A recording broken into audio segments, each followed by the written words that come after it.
Hi, I've been asked to explain this equation, okay, what all the bits mean in it. So, R, that is the radius of the atom. Now, you know that because it tells you on the formula booklet that that's what this equation is about. So, R there is the radius of an atom.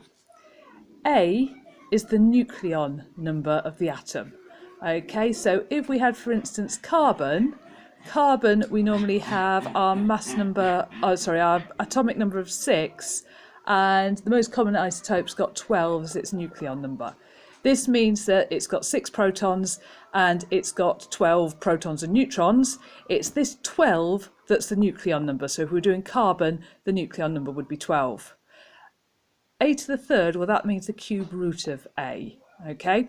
Now, R0, this is a constant. It's not a constant that we're given. It's not a constant that you need to learn. It is a constant that they could get you to calculate, okay? So, if we were looking at calculating that constant, well, it might be that we've been given one set of data. So, for instance, for carbon, the radius of carbon is 2.66 times 10 to the minus 15 metres. And we know that the nucleon number for carbon, A, is equal to 12. Okay, so we could use these in the equation to try and get a value for R0. So what we would have to do is we put R in as the 2.66 times 10 to the minus 15 is equal to R0, and then that's 12 cube rooted.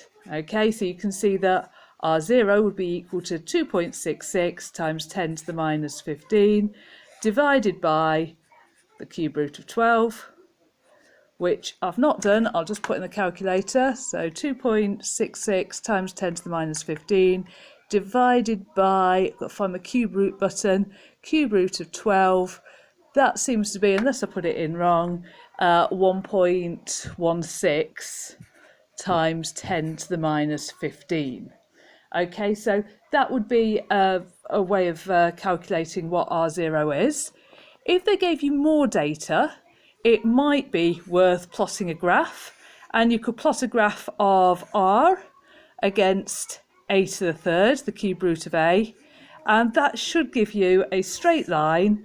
And because the equations are equals R0, A to a third, the gradient of that graph would be R0.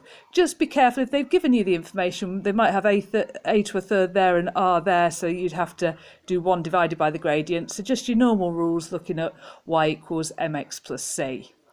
Okay, I think that's all about that equation. Give us an email if there's anything else you want to ask.